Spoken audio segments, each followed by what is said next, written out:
Namo tassa bhagavato arahato sama sambuddhassa. Namo tassa bhagavato arahato sama sambuddhassa. Namo tassa bhagavato arahato sama sambuddhassa.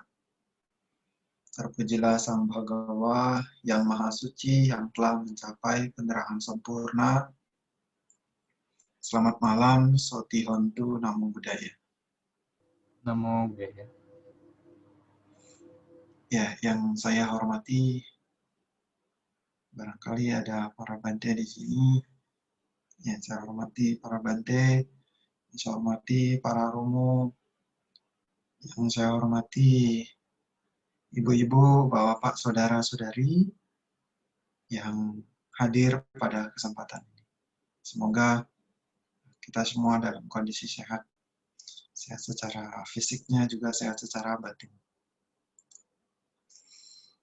Ibu-ibu, bapak, saudara-saudari, pada kesempatan ini kita akan sharing dhamma yang berjudul tentang kehilangan. Ya, kehilangan. Berbicara tentang kehilangan, setiap orang tentunya tidak menginginkan tentang kehilangan. Tidak mau kehilangan dalam hidupnya, baik berupa hal-hal yang berharga, orang-orang yang disayangi, orang-orang yang dicintai. Nah, ketika kehilangan hal itu, tentu akan memunculkan duka, akan memunculkan penderitaan bagi mereka-mereka yang mengalami kehilangan. Nah, hal ini yang perlu kita tahu, perlu kita pelajari, ya, berkenaan dengan kehilangan ini. Sebab kehilangan ini dalam Dhamma mengajarkan ada hal-hal kehilangan yang mau tidak mau akan kita alami. Ya, mau tidak mau akan kita alami. Terima tidak terima, nanti akan kita alami. Namanya kehilangan. Ada kehilangan seperti itu. Nah, di dalam Dhamma juga mengajarkan ada hal-hal yang memang jangan sampai kita kehilangan. Ya, jangan sampai kita kehilangan. Nah, maka pada kesempatan ini kita akan share itu. Ya, kita akan bagikan supaya ibu-ibu, bapak, saudara-saudari, ya, yang barangkali belum tahu akan tahu hal ini. Yang barangkali belum tahu. Yang sudah tahu nanti akan mengokohkan apa yang sudah ditahu. Apa yang sudah diketahui dikuatkan. Nah, bagi ibu-ibu, bapak, saudara-saudari yang sudah tahu.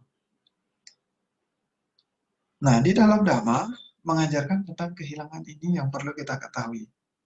Nah, tentang kehilangan ini dibahas di dalam salah satu khotbah Sang Buddha, yaitu tentang pengulangan Sanggiti Sutta, ya, ada di dalam tiga nikaya. Ya, Sanggiti Sutta. Nah, tentang kehilangan ini di dalam Sutta khotbah Sang Buddha itu menyebutkan ada kehilangan. Ada 5 kehilangan. Ya, yang pertama itu adalah kehilangan keluarga. Ya, kehilangan keluarga. Yang kedua adalah kehilangan harta. Yang ketiga adalah kehilangan kesehatan. Kemudian yang keempat adalah kehilangan moralitas. Dan yang terakhir adalah kehilangan pandangan benar.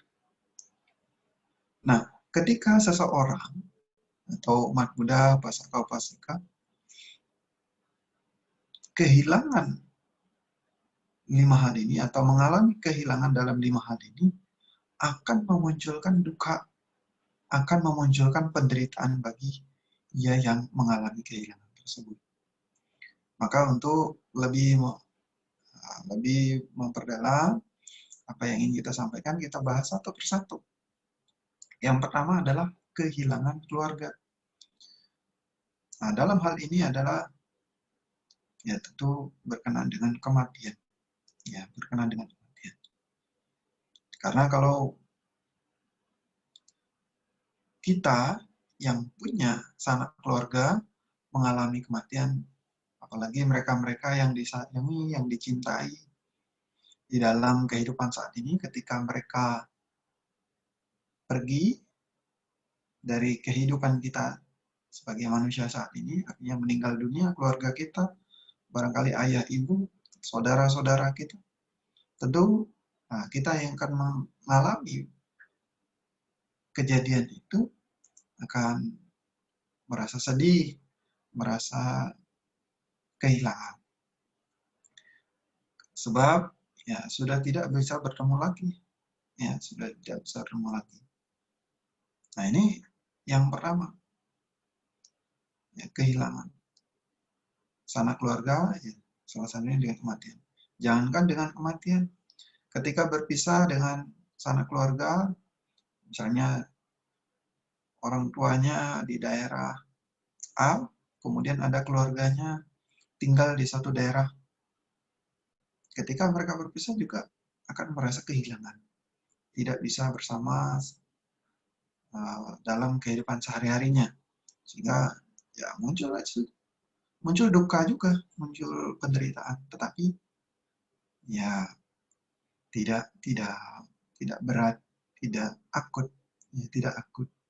Karena ada momen-momen tertentu nanti bisa bertemu kembali. Nah, kehilangan sanak keluarga ini adalah kehilangan yang pertama. Dan kehilangan sanak keluarga ini akan memunculkan penderitaan. Saya yakin ibu-ibu, bapak, saudara-saudari pernah kehilangan sanak keluarga. Pernah mengalami kehilangan yang pertama ini. Sehingga ketika kehilangan sanak keluarga, ya rasa duka, rasa penderitaan akan muncul. Ya, seperti baru-baru ini kejadian yang dialami oleh para tentara, ya, para tentara meninggalnya awak kapal selam, ya sebanyak puluhan orang. Tentu keluarga yang ditinggalkan akan merasa sedih. Jangankan mereka sebagai sanak keluarga yang ditinggalkan merasa sedih. Orang-orang lain juga merasakan kehilangan. Mereka yang dianggap sebagai orang-orang yang terdepan untuk membela negara ini, menjaga keamanan negara ini, malah mereka gugur terlebih dahulu. Tentu ya merasa kehilangan. Terutama sanak keluarga yang ditinggalkan akan merasa kehilangan. Apalagi mereka yang anaknya masih kecil, ya maka tentu rasa duka di dalam batinnya akan terasa sekali. Nah, kita juga ketika mengalami kehilangan keluarga, ada keluarga yang meninggal, orang-orang yang disayangi begitu, nah tentu akan merasakan penderitaan. Ya. Nah, kehilangan yang pertama ini, ibu bapak saudara-saudari, kalau bukan kita yang kehilangan, maka sanak keluarga yang lain akan kehilangan. Artinya apa? Kalau bukan sanak keluarga kita yang meninggal duluan, nanti bisa-bisa kita yang meninggal duluan. Artinya, seperti saya katakan tadi, kalau bukan keluarga kita yang merasa kehilangan, maka kita yang kehilangan. Kalau bukan keluarga kita yang meninggal duluan, ya kita yang akan meninggal duluan. Nah, ini kehilangan yang pertama. Ya, jadi harus kita pahami. Kehilangan yang pertama ini, ya sekuat apapun kita menjaganya, sebesar apapun usaha-usaha yang digunakan untuk merawatnya, cepat atau lambat, ya kita akan pasti kehilangan. Termasuk keluarga kita, orang tua kita. Ya, walaupun usaha-usaha banyak dilakukan supaya tidak bisa terpisah, supaya tidak mengalami kehilangan dengan keluarga-keluarga kita, cepat atau lambat kita akan pasti mengalami kehilangan yang pertama. Nah, ini harus dipahami, ya, harus dipahami. Tapi bukan berarti nanti ada yang punya pandangan bahwa kalau memang demikian adanya, sekuat apapun kita berupaya, sekuat apapun kita berusaha untuk menjaga supaya kita tidak kehilangan sanak keluarga, atau juga nanti akhirnya akan mengalami kehilangan juga. Ya sudah, tidak usah dijaga, tidak usah dirawat keluarganya. Nah, itu keliru juga ya. Jadi selama kita hidup ya, menjalani hidup ini, sebelum kita mengalami kehilangan, ya hendaknya kita menjaga hubungan baik dengan keluarga. Menjaga rasa kekeluargaan dengan baik. Supaya dalam menjalani kehidupan saat ini, terjadi hubungan yang baik. Ya. Terjadi hubungan saudara yang baik tanpa ada percekcokan, tanpa ada permusuhan, tanpa ada saling membenci di dalam keluarga. Dengan begitu, ya menjalani hidup ini bersama keluarganya akan bahagia karena tidak ada percekcokan, karena tidak ada permusuhan, selalu menjaga merawat hubungan dengan keluarga. Tapi sekali lagi, sebelum kita mengalami kehilangan harus merawat itu hubungan itu, dan harus diingat juga sekuat apapun upaya-upaya yang dilakukan untuk menjaga supaya tidak bisa kehilangan. Berkenaan dengan kehilangan yang pertama ini, kehilangan keluarga, cepat atau lambat kita pasti akan mengalami itu. Ya, ini yang harus kita pahami. Ya. Ini yang pertama. Lalu yang kedua adalah kehilangan harta. Ya, kehilangan harta ini kalau ada orang yang mengalami, tentu akan memunculkan duka juga, akan memunculkan penderitaan. Kita lihat ya mereka-mereka yang kehilangan harta, ya misalkan karena disebabkan oleh banjir atau disebabkan oleh tanah longsor dan lain sebagainya seperti itu, tentu mereka akan mengalami duka. Ya, seperti saudara-saudara kita yang baru-baru ini mengalami badai di Nusa Tenggara Timur, tentu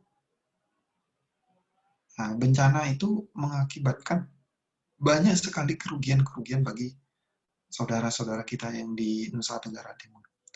Ya, apa yang mereka miliki banyak yang rusak, termasuk rumah-rumah yang mereka miliki sebagai tempat berteduh, banyak yang rusak. Nah, jadi itulah harta mereka. Jadi hilang, jadi mereka kehilangan sehingga tidak ada tempat berteduh seperti sebelumnya. Nah, ini kehilangan. Nah, sebenarnya kehilangan harta ini ada dua sebabnya. Kehilangan harta itu ada dua sebabnya. Sebabnya dari luar dan dari dalam diri sendiri. Nah, kalau dari luar, ya bisa seperti yang saya sebutkan tadi. Bisa karena banjir, bisa karena kebakaran, bisa karena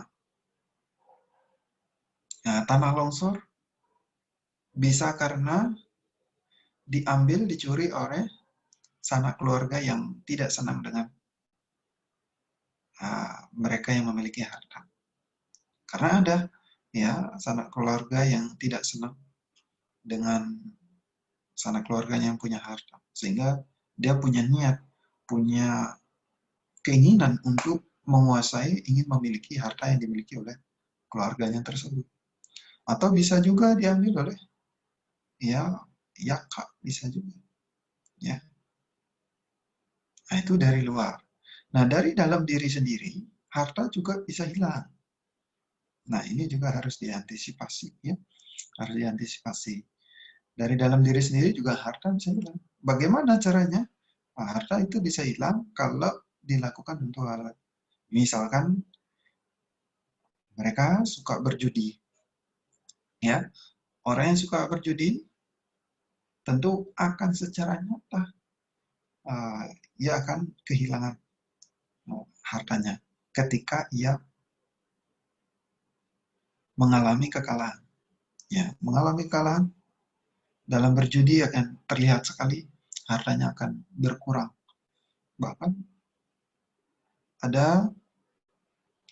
saya dapat cerita ada umat itu saking senang sekali untuk berjudi, sampai-sampai rumahnya dijual untuk berjudi. Nah, rumahnya dijual, luar biasa. Kekuatan dari berjudi. Sehingga yang awalnya memiliki rumah jadi tidak punya rumah. Yang awalnya juga ya dalam memenuhi kebutuhannya sehari-hari sudah cukup. Tetapi karena dia gemar sekali berjudi, ya akhirnya hartanya jadi habis untuk berjudi. Nah itu, berjudi bisa menyebabkan harta hilang. Maka supaya hartanya tidak hilang, ya harus hindari berjudi. Hindari berjudi. Kemudian bisa juga karena ia suka minum minuman. Ya, suka minum minuman keras. Mereka yang gemar suka minum minuman, ini juga bisa menyebabkan hartanya bisa hilang. Ya, hartanya bisa hilang. Orang yang suka minum karena untuk mendapatkan minuman ya tidak gratis. Ya, tidak gratis. Kalau mereka sudah kecanduan minum-minum, bahaya. Bahaya sekali. Itu akan menyebabkan hartanya bisa hilang. Ya, itu siapa yang menyebabkan? Ya, karena dirinya sendiri. Tidak bisa mengendalikan dirinya dalam hal minum keras. Lalu berikutnya, mereka yang suka bermain, perempuan bagi yang laki-laki, kemudian yang perempuan suka main laki-laki. Ya, bagi mereka yang seperti itu juga akan bisa menyebabkan hartanya hilang, hartanya bisa berkurang, akan hilang.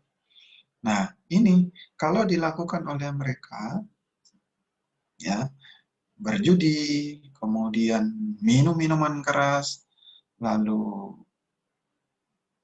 namanya itu bermain perempuan, maka ini dari dalam diri mereka bisa menyebabkan harta yang dimiliki bisa hilang, ya bisa hilang.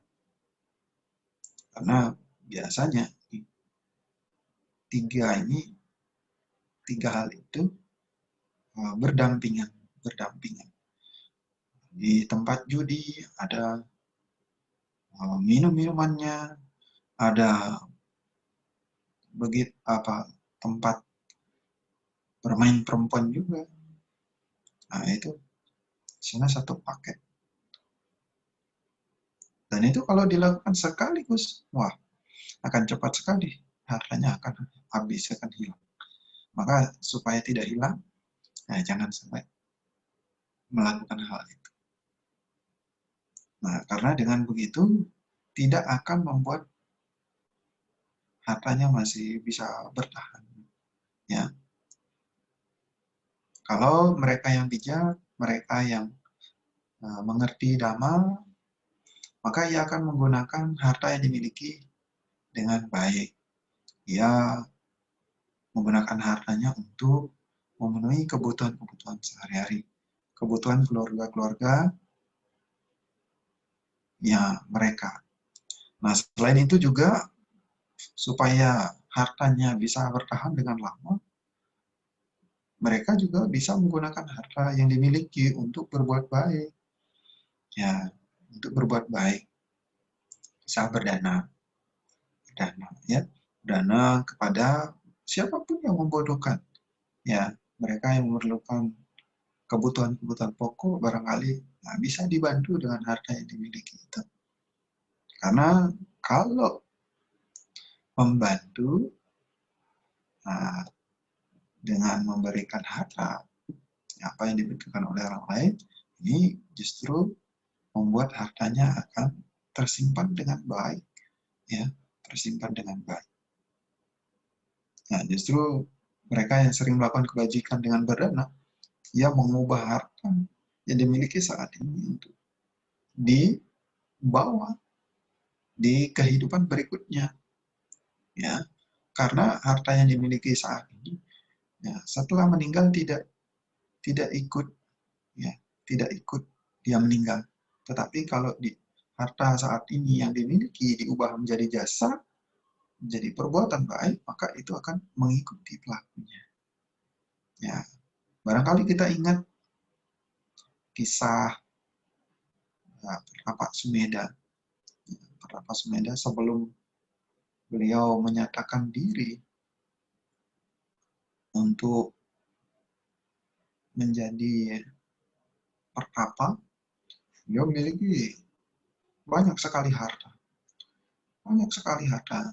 Tapi ia pikir dari sekian banyak harta yang dimiliki, ia tidak bisa membawanya. Bahkan orang tua yang sudah meninggal tidak bisa membawa itu, sehingga ia pun berpikir bahwa harta ini harus bagaimana caranya supaya bisa dibawa. Seterusnya akhirnya semua dana hartanya itu didanakan kepada siapapun yang memerlukannya, tanpa memandang ia kaya atau miskin, dia gelandangan atau bukan, siapapun yang mau dipersilakan untuk mengambilnya. Nah, itu contoh yang bisa kita ambil dari cerita itu. Jadi kalau kita ingin ya bahwa harta yang kita miliki saat ini mengikuti kita, ya harus diubah menjadi jasa kebajikan. Dengan begitu nanti akan memperoleh manfaat tidak hanya di kehidupan saat ini, tapi di kehidupan berikutnya. Kalau di kehidupan saat ini belum terbebas dari pengatur-pengatur batin. Nah, ini yang harus dipersiapkan di kehidupan saat ini. Nah, itu berkenaan dengan kehilangan harta. Jadi kehilangan harta ini bisa dari luar, bisa dari dalam. Ya, sehingga ya kita harus antisipasi supaya tidak mengalami kehilangan. Bagaimana caranya? Ya itu dengan menghindari minuman keras, menghindari berjudi, menghindari bermain perempuan bagi yang laki-laki atau bermain laki-laki bagi yang perempuan. Karena hal itu ya akan menyebabkan hilangnya harta. Ya, nah, barangkali ada sebab-sebab yang lain yang barangkali diketahui, ya Anda bisa menghindari hal ini.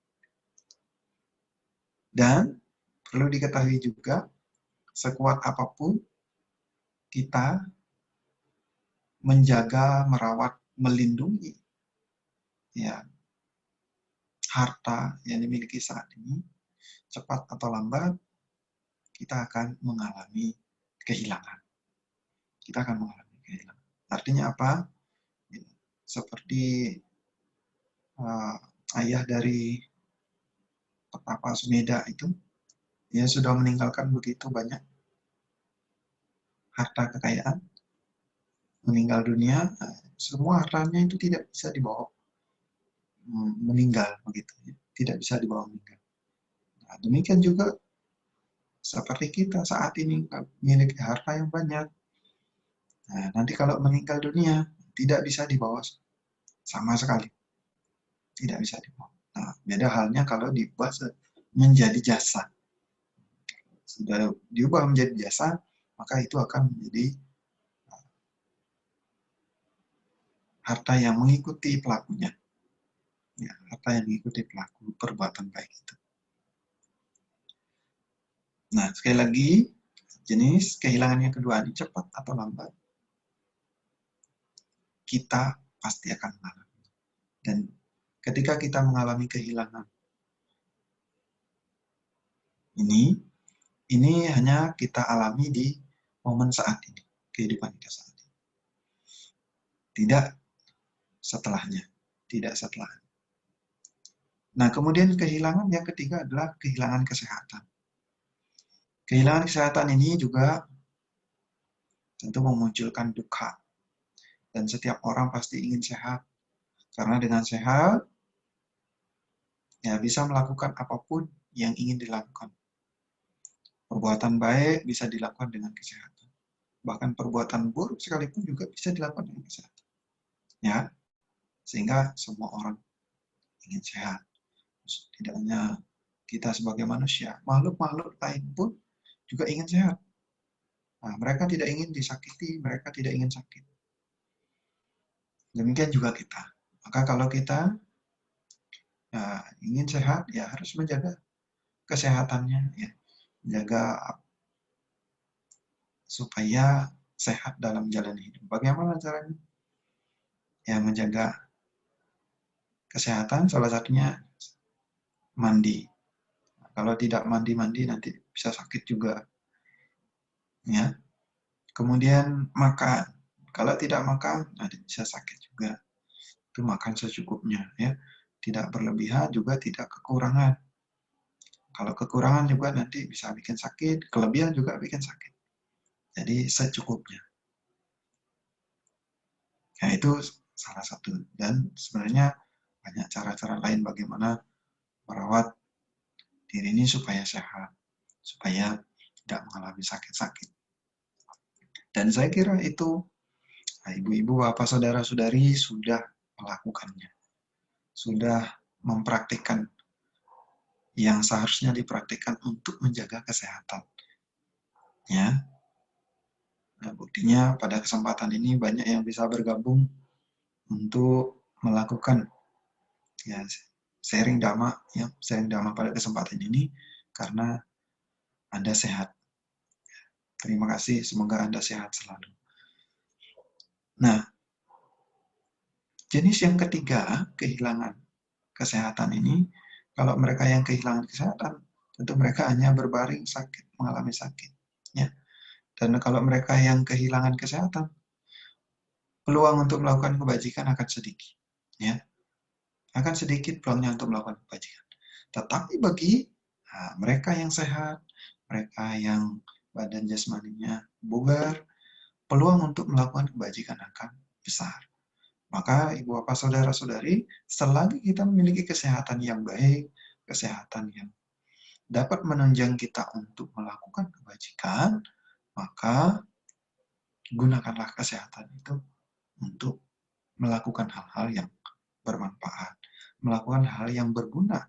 Berguna bagi diri kita sendiri, juga berguna bagi orang lain, bahkan semua makhluk.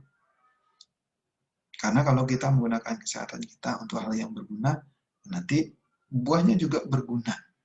Ya, akibatnya juga berguna. Untuk siapa? Ya untuk ia yang melakukan perbuatan yang berguna. Ya, bagi pelakunya. Nah, ini yang harus kita ingat juga. Nah, kehilangan yang ketiga ini, kehilangan kesehatan ini juga sekuat apapun, ya, sebesar apapun usaha-usaha untuk menjaga, merawat, melindungi supaya kita tetap sehat, supaya kita tetap bugar, tidak kehilangan kesehatan, cepat atau lambat kita akan kehilangan kesehatan. Artinya, sewaktu-waktu kita akan mengalami sakit. Dan itu adalah nyata. Itu adalah sesuatu yang tidak bisa kita hindari. Ya. Saya yakin semua yang hadir di sini pernah mengalami sakit. Ya. Pernah mengalami sakit. Dan ketika mengalami sakit, rasanya tidak enak. Ya, rasanya tidak enak. Badannya pegal-pegal. Ya. Di sekujur tubuh terasa menyiksa, menyengsarakan. Tidak hanya sekujur tubuh yang menyengsarakan, tidak hanya sekujur tubuh ini yang merasakan, yang dirasakan sakit. Nah, ternyata batinnya juga sakit. Batinnya juga terasa sakit. Ya, jadi sekuat apapun kita melindungi, menjaga, dan merawat kesehatan kita, cepat atau lambat, kita akan mengalami kehilangan kesehatan itu. Dan ini harus kita pahami. Ya, ketika kita kehilangan kesehatan, ya kalau memang sudah waktunya sakit, kita harus menerima kondisi itu supaya kita bisa tenang. Ya, menerima kondisi dan tidak mengeluh. Ya, kalau misalnya waktunya berobat, ya sudah berobat supaya sehat kembali. Karena dengan sehat kembali nanti bisa punya waktu untuk berbuat baik lagi. Ya, kalau mereka yang sakit-sakit, nah, ada kesempatan berbuat baik, tapi untuk melakukannya akan mengalami kesusahan. Ya, mengalami kesusahan untuk melakukan perbuatan baik. Nah, penting sebenarnya untuk kita menjaga kesehatan. Tapi ya cepat atau lambat kita akan tentunya mengalami kehilangan kesehatan. Ya, siap-siapkan diri untuk menerima kejadian yang memang semestinya terjadi. Nah, ini yang ketiga, kehilangan yang ketiga. Kemudian kehilangan yang keempat adalah kehilangan moralitas. Nah, kehilangan moralitas ini juga akan menyebabkan, memunculkan duka, menghasilkan duka bagi mereka-mereka yang kehilangan moral. Nah, seperti apa mereka yang kehilangan moral itu? Ya, tentu kita bisa melihat dari kesehariannya bertindak, berbuat, berucap yang tidak baik. Ya, berbuat yang menyengsarakan makhluk lain. Berbuat yang membuat makhluk lain menderita. Hal-hal seperti itu adalah ketika dilakukan oleh orang lain, maka orang tersebut sudah kehilangan moralitas. Dan kita juga bisa melihat seperti apa mereka yang kehilangan moralitas ketika mereka tidak bisa menjaga ucapannya, ketika mereka tidak bisa mengontrol ucapannya. Ucapannya selalu memberikan kegaduhan, ucapannya selalu memberikan hal-hal yang tidak menyejukkan bagi pendengarnya. Nah, mereka-mereka yang berperilaku, bertindak seperti itu adalah mereka-mereka yang kehilangan moralitas. Nah, sekarang kita bisa melihat ke dalam diri kita. Ya, apakah kita masih berada dalam kondisi yang punya moralitas atau sudah kehilangan moralitas? Kalau kita sudah moralnya terjaga, terawat dengan baik, silakan. Itu dijaga, dirawat dengan baik. Bila perlu ditingkatkan. Nah, bagi ia yang moralitasnya belum tumbuh, berkembang di dalam dirinya, maka sekarang adalah waktu yang tepat untuk menumbuhkan, mengembangkan moralitas. Jangan sampai kehilangan. Sebab kalau kehilangan moralitas ini akan bahaya sekali. Ya, bahaya. Bahayanya adalah di kehidupan saat ini ia akan menderita. Di kehidupan berikutnya ia juga akan menderita. Jadi mereka-mereka yang kehilangan moralitas itu akan menderita, ya, akan menderita di kedua dunia. Dunia saat ini dan dunia berikutnya. Inilah bahayanya kehilangan moralitas. Dan ini ya jangan sampai kayak kita kehilangan. Karena bahayanya itu memberikan duka, memberikan akibat penderitaan tidak hanya di kehidupan saat ini. Ya, tidak hanya di kehidupan saat ini. Tetapi bisa di kehidupan berikutnya. Ya, bisa di kehidupan berikutnya berbuah lagi. Nah, inilah bahayanya. Maka kita mesti menjaga moralitas itu, merawat moralitas yang ada pada diri kita. Jangan sampai kita kehilangan. Ya. Ya. Ada contoh-contoh ya yang memberikan inspirasi bagi kita supaya kita tetap menjaga moralitas kita. Barangkali ini pernah Anda mendengar bahwa ada satu kisah. Nah, ini kisahnya adalah tentang siswi, ya, bikuni, siswa Sang Buddha bernama Bikuni Damadina. Bikuni Damadina adalah salah satu bikuni yang sudah menjadi arhat dan memiliki kemampuan, keunggulan begitu, fasih dalam mengajarkan dakwah, mengajarkan ajaran. Selain itu juga dia punya kemampuan bisa mengingat salah satu kehidupan di masa lalu. Ya, di masa lalu. Nah, di dalam salah satu kehidupannya itu, dia pernah menjadi istri seorang Brahmana. Ya, pernah menjadi istri seorang Brahmana. Lalu, suatu hari Brahmana itu kedatangan tamu. Nah, karena kedatangan tamu, tentunya ingin memberikan sesajian jamuan yang enak kepada tamunya tersebut. Sehingga dimintalah istrinya itu untuk mencari bahan-bahan untuk membuat sesajian kepada tamu-tamunya. Istrinya pergi ke pasar, sampai di pasar apa yang dicari tidak ditemukan, tidak didapatkan, begitu. Sehingga ya akhirnya pulang. Nah, sampai di rumah ada seekor kambing di rumahnya. Nah, dia berpikir ini kalau disembelih, disajikan kepada tamunya, nah, tentu ini akan menjadi jamuan yang enak, begitu. Tanpa pikir panjang, ia pun memotong, ya, memotong kambing tersebut kemudian dimasak. Setelah dimasak, disajikanlah kepada para tamunya. Para tamunya menjadi senang karena masakannya enak, jamuannya enak sekali. Ya, semuanya senang. Nah, singkat cerita, karena perbuatannya itu, setelah meninggal dunia, ternyata ia lahir di alam neraka. Ya, lahir di alam neraka. Lahir di alam neraka tidak hanya sehari, 2 hari, 3 hari, sebulan, 2 bulan, setahun, 2 tahun, tetapi ribuan tahun ia menerima buah dari keburukannya memotong kambing tersebut.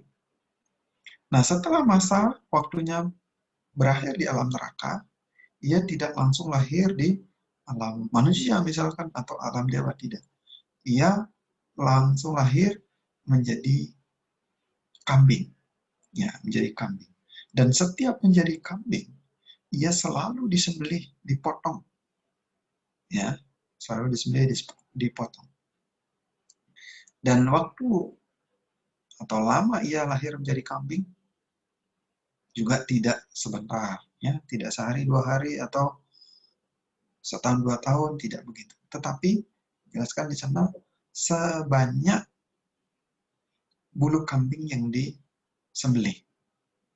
Ya, sebanyak bulu kambing yang dipotong. Berapa banyak? Nah, ini mengerikan sekali. Bahaya dari melakukan tindakan-tindakan tidak bermoral. Ya, salah satunya adalah membunuh itu. Membunuh adalah perilaku yang tidak baik.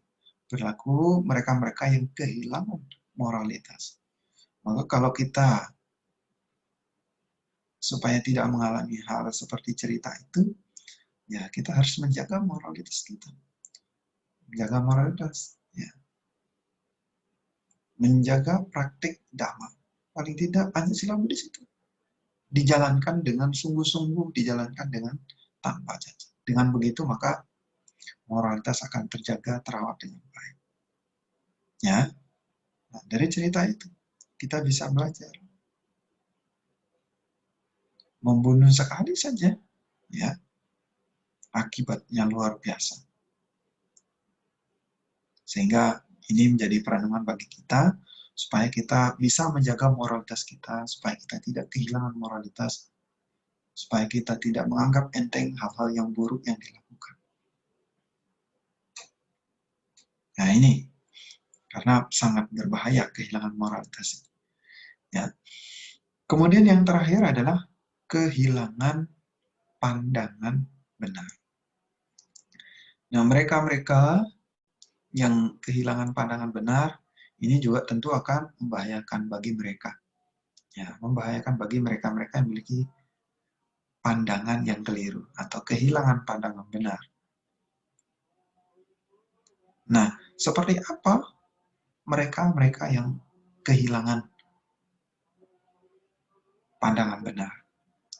Ya, contoh-contoh sederhana bahwa mereka berpandangan bahwa ketika melakukan suatu perbuatan, baik ataupun buruk, itu tidak ada akibatnya, tidak ada buahnya. Nah, ketika ada orang atau mereka yang punya pandangan seperti itu, maka orang yang punya pandangan seperti itu adalah orang yang kehilangan pandangan benar. Ya, termasuk ya umat Buddha. Kalau misalkan ada umat Buddha yang punya pandangan bahwa dengan melakukan perbuatan baik ataupun buruk tidak ada buahnya, maka umat Buddha itu sudah kehilangan pandangan benar. Artinya dia memiliki pandangan yang salah. Nah, kalau sudah memiliki pandangan yang salah, kehilangan pandangan benar, maka ini akan berbahaya bagi mereka yang punya pandangan seperti itu. Contoh seperti tadi itu, kalau dia menganggap bahwa melakukan perbuatan baik maupun buruk tidak ada akibatnya, maka di dalam kehidupannya dia akan senantiasa tanpa pikir panjang untuk melakukan hal-hal yang buruk, hal-hal yang tidak bermanfaat, ya, hal-hal yang merugikan, karena dia berpandangan bahwa melakukan hal ini tidak ada buahnya, tidak ada akibatnya, sehingga dia dengan senang hati, dengan gembira, tanpa penyesalan melakukan keburukan. Nah, itulah bahayanya mereka yang kehilangan pandangan benar. Sebaliknya juga, karena ia kehilangan pandangan benar, dan dia beranggapan bahwa melakukan perbuatan baik tidak ada akibatnya, maka ia akan santai-santai saja, malas-malasan, dan tidak mau untuk melakukan kebajikan, tidak mau melakukan perbuatan baik. Karena dia berpandangan bahwa melakukan kebajikan ini tidak ada akibatnya, tidak menguntungkan bagi saya, tidak memberikan dampak baik bagi kehidupan saya. Nah, itulah bahaya mereka-mereka yang kehilangan pandangan benar. Maka ibu bapak saudara-saudari, kita ya harus memiliki pandangan benar. Jangan sampai kita kehilangan pandangan benar. Ya, contoh lain lagi bahwa ketika ada orang yang berpandangan bahwa setelah kehidupan saat ini tidak ada kehidupan lagi. Nah, setelah kehidupan saat ini tidak ada kehidupan lagi. Nah, kalau ada umat Buddha yang berpandangan seperti itu, umat Buddha itu memiliki pandangan yang salah, sudah kehilangan pandangan benar. Karena di dalam Dhamma, dalam ajaran Sang Buddha mengajarkan bahwa setelah kehidupan saat ini, masih ada kehidupan berikutnya. Kehidupan kita tidak akan berhenti di kehidupan saat ini. Berbeda halnya bagi beliau-beliau yang sudah menjadi seorang arahat. Ya, arahat. Ketika beliau-beliau sudah menjadi seorang arahat, maka kelahiran berikutnya sudah tidak ada lagi bagi beliau-beliau. Sudah tidak ada lagi kelahiran. Ya, kelahiran sudah di stop. Ya, sudah di stop. Nah, berbeda halnya dengan ya kita yang masih biasa, ya belum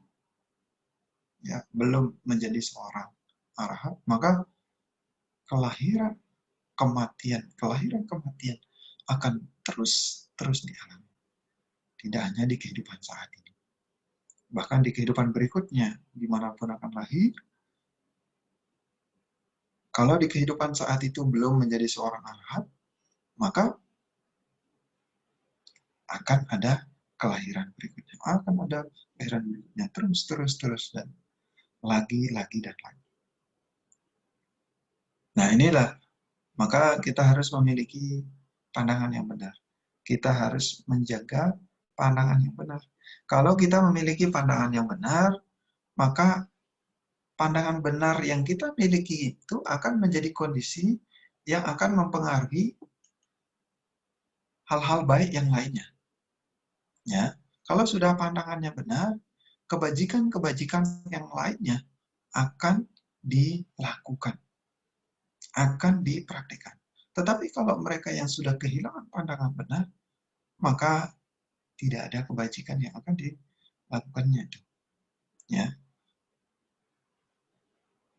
Kalaupun barangkali ada kebajikan yang dilakukan, ia tidak akan melakukan kebajikan itu dengan pandangan yang benar. Ya. Karena ada orang yang melakukan kebajikan begitu, tapi tidak disertai dengan pandangan yang benar. Nah, maka kalau kita memiliki pandangan yang benar, ini akan menjadi kondisi bahwa kebajikan-kebajikan yang lain akan bisa terkondisi untuk dilakukan. Tapi bagi mereka yang tidak memiliki pandangan yang benar, ya, kondisi baik yang lainnya kecil kemungkinan untuk muncul, bahkan tidak ada. Ya, maka inilah pentingnya kita menjaga pandangan benar. Jangan sampai kita kehilangan. Karena kalau kehilangan pandangan benar, ini juga akan menjadi bahaya.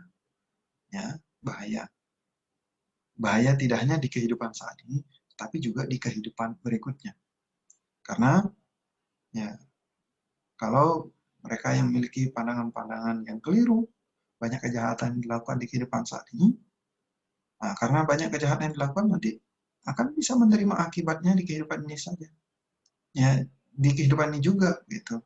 Seperti yang kita lihat barangkali di media-media, banyak orang yang melakukan pembunuhan, banyak orang yang melakukan pemerkosaan, banyak orang yang melakukan pencurian, mereka langsung ditangkap oleh pihak berwajib. Dalam artian, mereka melakukan keburukan di kehidupan saat ini, langsung mereka menerima akibatnya di kehidupan saat ini. Tetapi, akibat dari perbuatan buruk yang dilakukan itu tidak hanya berbuah di kehidupan saat ini, tapi bisa berbuah di kehidupan berikutnya. Nah, di dalam Dhamma mengajarkan kalau mereka yang memiliki pandangan salah, kalau mereka yang kehilangan pandangan benar, ini akan menjadi kondisi bisa menyebabkan orang tersebut lahir di alam neraka setelah meninggal dari hidupnya saat ini. Nah, inilah bahaya dari memiliki pandangan yang salah atau kehilangan pandangan benar. Ibu, bapak, saudara-saudari. Nah, dari kelima kehilangan ini, dari 5 kehilangan ini, kehilangan yang pertama, kehilangan keluarga, kehilangan yang kedua, kehilangan harta, kehilangan kesehatan, ini kalau dialami oleh kita, maka ini akan memunculkan duka di kehidupan saat ini. Ya, di kehidupan saat ini. Tidak akan memunculkan duka di dunia berikutnya. Ya, setelah meninggal tidak akan memunculkan penderitaan. Tapi bukan berarti ya kita tidak menjaga hubungan baik dengan keluarga, ya tidak merawat hubungan dengan keluarga. Bukan berarti kita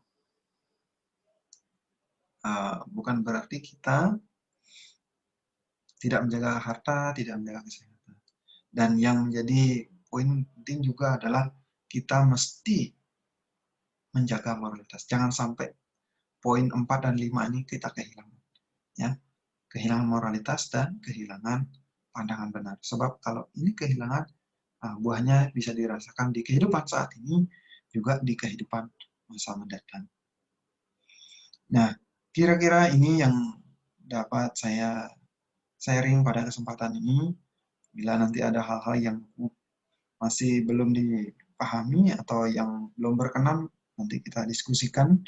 Semoga kita semua tetap semangat belajar Dhamma, praktik Dhamma, sehingga dengan upaya-upaya yang kita lakukan akan membuahkan hasil keluhuran batin dan bisa bersih batin kita semuanya. Terima kasih, selamat malam, Sukihontu, Namo Buddhaya. Namo Buddhaya. Ya, terima kasih Bante atas